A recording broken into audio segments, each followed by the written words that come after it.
Shalom, everyone. Welcome back to another teaching. And this week we are going to look at a double portion of a Parshat reading, Tazria and Metzora, which we read in Leviticus 12, verse 1 to 15, verse 33. Before I start, I would like to remind us as a community about a concept that we always have to remember. And I've mentioned it before, but I would like to re-mention because repeatedly mentioning things makes it permanent in our mindsets, is that we are not a physical being on a spiritual journey. We are actually a spiritual being on a physical journey. So everything in our lives, everything that God puts in our lives is there to build us as a spiritual person. And even as we're going to go read through Tazria and Metzora, is some of the not so pleasant things in our lives could be linked to cleaning or purifying our lives. And we have to create the art of understanding, see God's hand sometimes in our life when He works in order to bring our spiritual being up to a level of cleanliness, purity, and holiness. And therefore, we have to believe that God's hand is in everything in our lives in order to build us as a spiritual being. We spoke in the Parshat section of Shemini about people's framework and understanding of holiness. And we actually saw that many people have different frameworks of what they think is holiness. That it's a state of being, it's maybe about the brightness of your halo above your head, determines if you are very holy or ultimately holy. And we've understood that holiness is actually much more practical, as something that we can do and live out in our practical lives every day, that God connects heaven and earth through His Vav. If you refer back to our Parshat section, Shemini, I explain the concept of the Vav connecting the heavenly and the earthly. So God wants to connect our spiritual with the physical and basically make this into a holiness, into kadosh. So in this section, I would like to concentrate on the concept of purity, tahor. So we'll find this now in the sections that we would read in Tazria and Metzora. So we can basically divide this 4 sections, we can basically divide this parasha of Tazria and Metzora into 4 different sections. And you'll see that in this Torah portion, God instructs Moses about the purification rituals for mothers following childbirth. God then describes to Moses and Aaron the procedure of identifying and responding to those infected with Tzara'at, leprosy. So we know that the translation for leprosy directly from Tzara'at is the commentator or the translators did the best they could, but it's not really, you cannot really bring it into today's concept of an Hansen's disease, which we would know today as leprosy, because the way that this disease manifests itself in the Bible, and where it would be in the case of Hansen's disease today, is a bit different. And some of the translators did translate it differently in identifying it as a skin infection. So the third basically section that we can see within these two parashas is the purification ritual of people, for people and homes afflicted with this skin disease, let's say this mystical skin disease, which we will later on see what is it linked to. So God instructs Moses and Aaron regarding the laws of the emissions of bodily fluids. So if we look back at these four sections which cover Tazria and Metzora, we find this theme of purification. God describes a certain conditions, and then it's been declared pure or impure, and if it's been declared impure, then there is a certain process of purification that needs to happen. If we think about our lives, if God has got this principle built in the Torah and describes it in our parasha, why would he then work differently when it comes to our spiritual lives? That God gives us a certain environment, he describes certain things that we should adhere to, and eventually when we don't find ourselves in, let's say, in that space or in that environment as God has instructed of us or given us some advice, or which we link into 613, let's say, advices or instructions, then we are declared clean or unclean, pure and impure, and then God starts a process within our lives of purification. So we understand that it's all about identifying and purifying. Sometimes we can only purify which we identify. And I have spoken to, over these years, to so many people. And the most difficult thing is to work with a certain person that cannot realize a certain condition that he finds himself in. And I've mentioned it so many times to our community that the biggest liar of them all is the one that succeeds in lying to himself. Because if you start believing your own lie and you live according to that lie, then sometimes help is very, very difficult.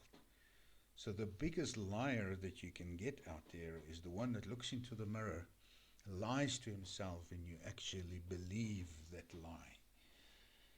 But God gives us in his Torah, he gives us methods and means of identifying, and he wants to open our eyes so that we are able to be purified. And as much as in the section of the Parshat that we read this week, most of those are not applicable in our lives today, because firstly we don't have a temple, but we don't have this Tzara'at appearing in our homes.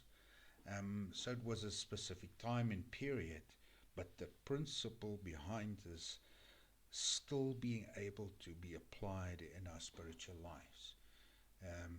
Paul writes a letter to the Corinthians, and he says, let us purify ourselves from everything that contaminates body and spirit, perfecting our holiness out of reverence for God. So we understand that Shaul dealt with so many different communities, and they had different problems, and they had different questions about so many various topics. And each community dealt with a certain issue in their lives, and Paul just comes back and say to them, remember, purify yourself. There are contaminants for the body and for the spirit, which hindering sometimes our perfection of our holiness. So understanding purity and impurity, if we look at the the actual word definition for tahor, we see that it is clean and pure. So even I asked myself, but does purity and cleanliness, are they exactly the same? Is there a difference between clean and pure and impurity, uncleanliness? And I wanted us to look a little bit deeper into this meaning and the concept of this, which we find that when we understand that purity or impurity is actually just the absence of purity,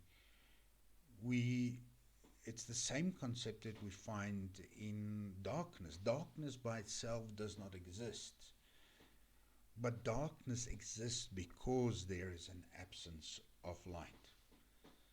And therefore, impurity only exists because the absence of purity. If there is no way of contaminating the pure, then there is no such thing as impurity. And therefore, we understand that purity is the absence of contaminants in a substance. So if we look at, for instance, the steel industry, we understand that materials have behaved differently based on their impurities. For example, we can add about 1% of aluminium to zinc oxide to increase its conductivity. Thinking back into our lives, that the enemy comes and he mixes a little bit of impurities in our lives so that it increases our conductivity and almost kick open the doors for some of these impurities, some of these contaminants to come into our lives. But as soon as we mix some of these materials with impure substances and it becomes impure, or this contaminants and it becomes impure, then it is absolutely no use in other circumstances. For instance, we know that when it comes to the surgical environment, there are specific materials that need to be used for screws, for plates, even in our teeth. There are only certain materials that can be used, free from certain contaminants that could be destructive to our physical health and to the body. So we understand that the mixture of impurity within metals makes it either suitable for a certain position or a certain condition and unsuitable for another type of circumstances.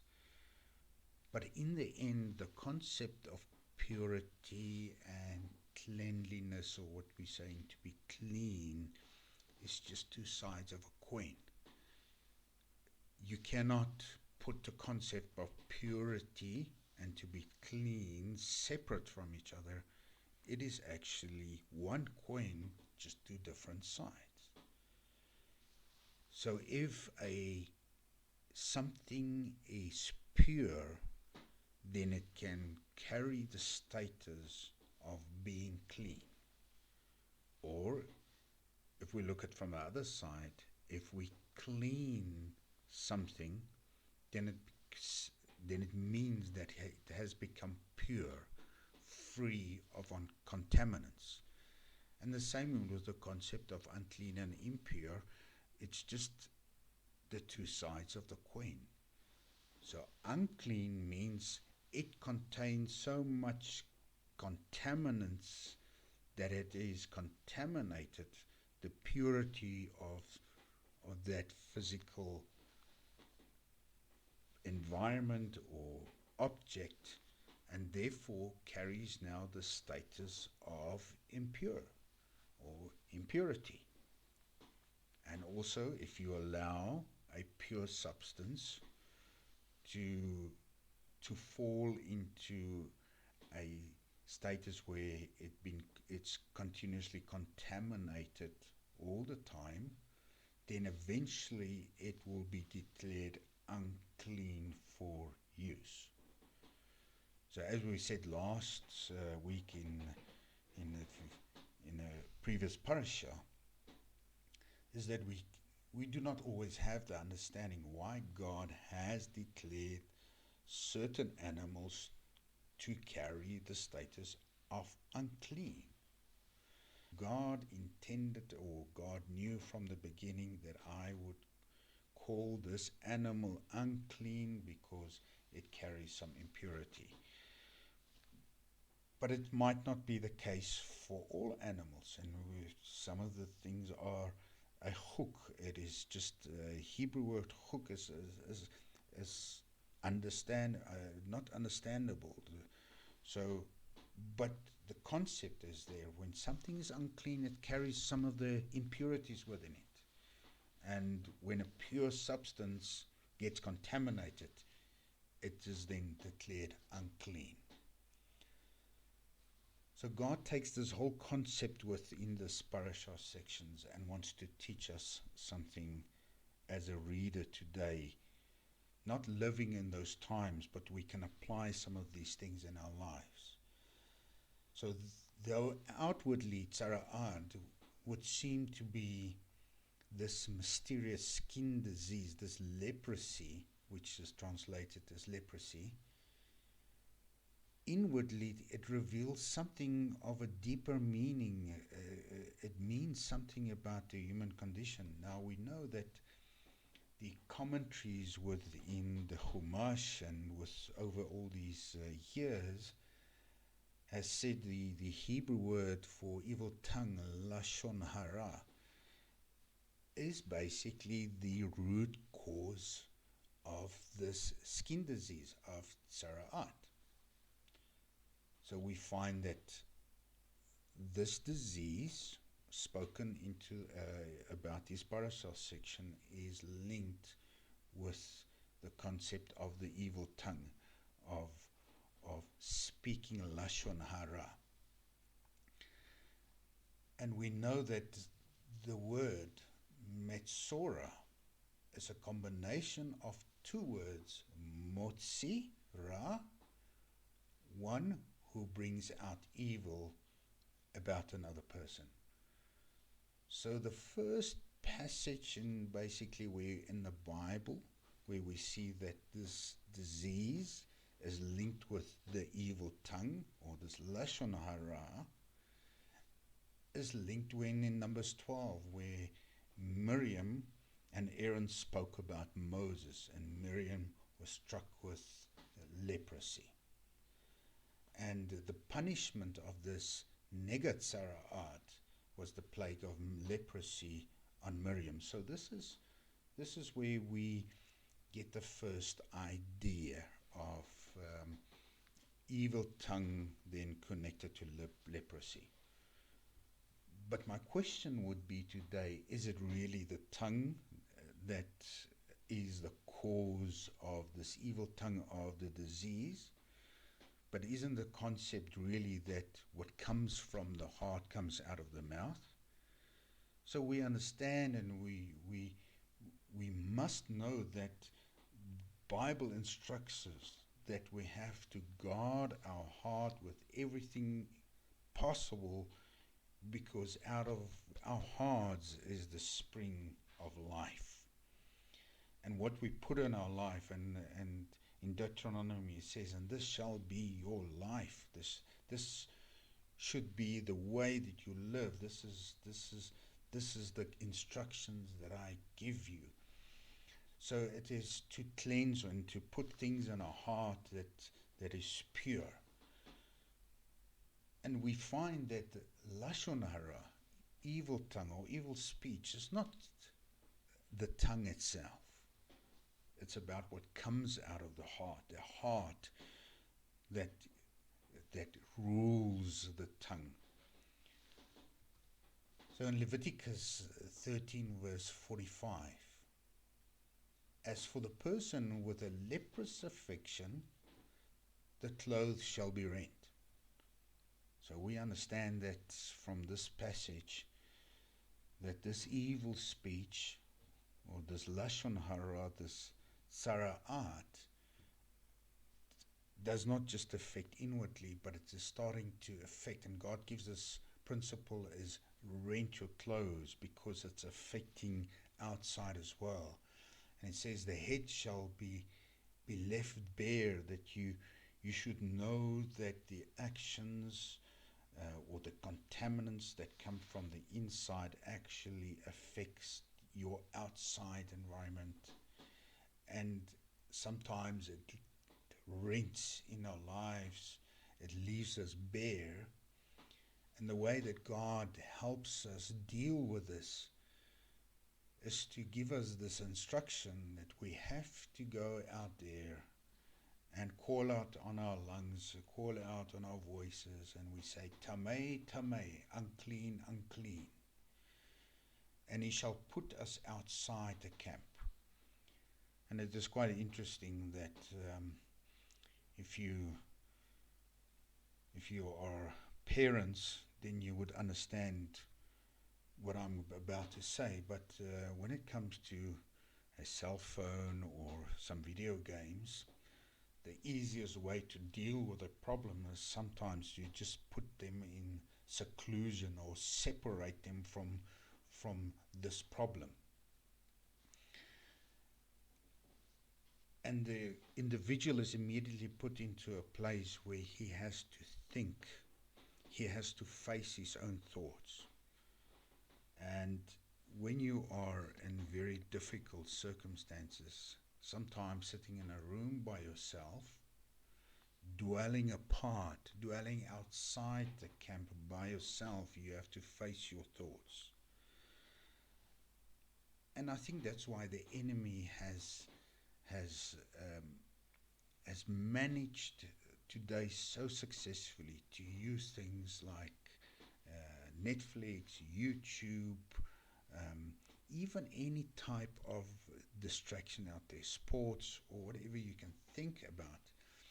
The enemy has used this so that we do not face our own thoughts, and we have to deal with this identification of these impurities in our lives, this contaminants in our lives.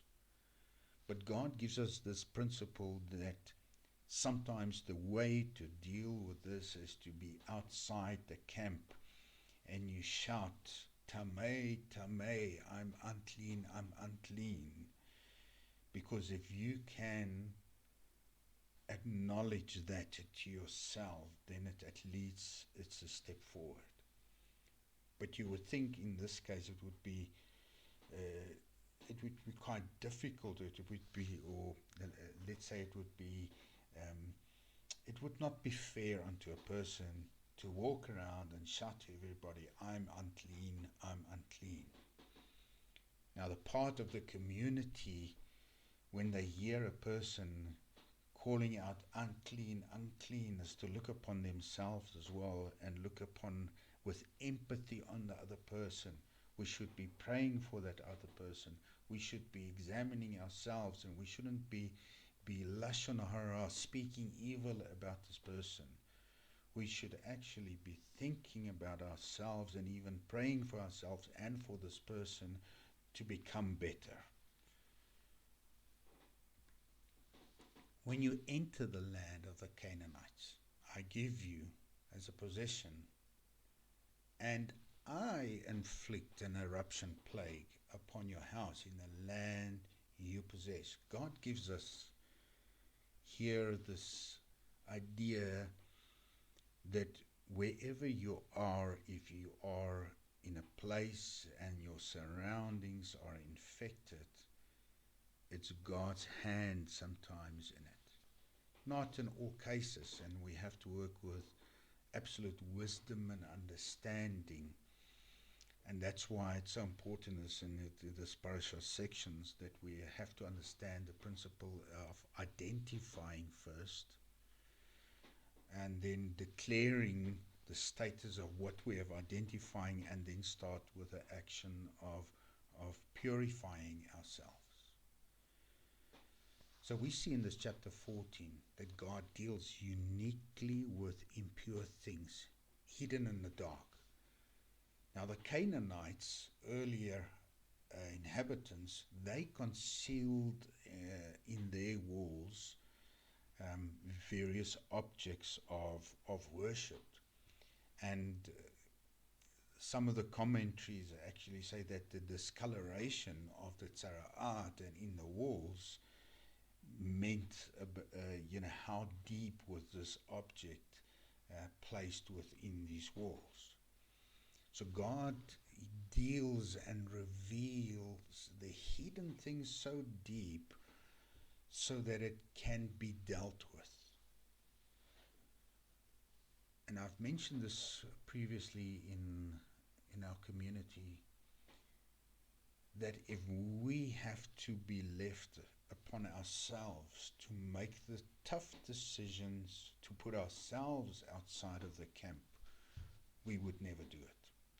There are certain things that God knows that we are unable to do. Some of the decisions that we have to do, we as human beings, we don't really want to go through a period of suffering or illness in our lives to deal with certain things in our lives. It's easier to deal with the things in our daily lives rather than to try to fix it. We patch, but we don't fix. But God said, don't worry about it.